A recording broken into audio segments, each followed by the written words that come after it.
কোটি কোটি টাকা তিনি আমাদের পকেট থেকে নিয়ে গেছেন। একটি কবরস্থান দরকার, তার কোনো ব্যবস্থা করা হয়নি। ওই সাধারণ নাসরিতে অসংখ্য মামলা যা আজকে কট হয়েছে। আমরা কিছু গরিব মানুষ বছর পর বছর ঢাকার উপকণ্ঠে বসবাসের জন্য টাকা জমা দিয়ে আসছি।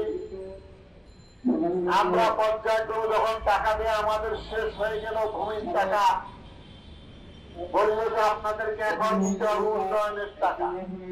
সকল টাকা পরিশোধ টাকা সত্ত্বেও আমরা এ পর্যন্ত উন্নয়নের কোনো রকম শব্দ আমাদের আওয়াজ করে দিচ্ছি। আমরা আমাদের পকেটের টাকা দিয়ে রাস্তাঘাটের ব্যবস্থা করলাম, আমাদের টাকা দিয়ে আমরা সুযোগের ব্যবস্থা করলাম। কোটি কোটি টাকা তিনি আমাদের পকেট থেকে নিয়ে গেছেন, কিন্তু আমরা আমাদের উন্নয়নের কোনো কিছু পাইনি।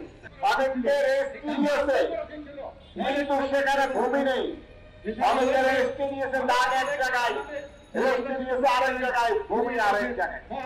আমরা কতভাবে বঞ্চিত। টোটাল হাউসের ভিতরে একটি কবরস্থান দরকার, তার কোনো ব্যবস্থা করা হয়নি। মসজিদের কথা তাও ব্যবস্থা করা হয়নি। আজকে যে আমাদের কেউ মারা যায়, কোনো কবরস্থানের ব্যবস্থা নেই।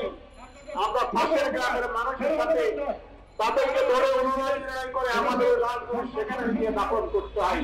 আমাদের হাউসে কোনো কবরস্থানের ব্যবস্থা নেই। কোটি টাকা যে মানুষের পকেট থেকে নিয়ে গেছে, সেই টাকাগুলো উদ্ধার করার মাধ্যমে আমাদের অসমাপ্ত কাজগুলো আমাদেরকে যাতে করে দেওয়া যায় সে ব্যবস্থা গ্রহণ করার জন্য আমরা অনুরোধ করবো। এই ধরনের হাউজিং যারা করবেন, কিছুতেই যারা মানুষের উপর নির্যাতন না হয়, বিশ্লেষণ না হয়, সে ধরনের ব্যবস্থা করবেন বলে সরকারের পক্ষ থেকে আমি সরকারের কাছে জনতা আহ্বান জানাই। ওই সাধারণ নাসরিতে অসংখ্য মামলা যা আজকে কট হয়েছে, সাবেক স্বৈরাচারী সরকারের বেশিরভাগ সরকারের দোষ হিসাবে মানুষের উপরে নির্যাতন চালাতো।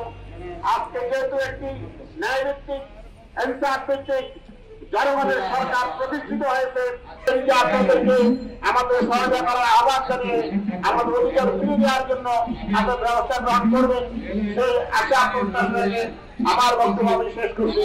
আল্লাহ হাফেজ। বাংলাদেশ জিন্দাবাদ।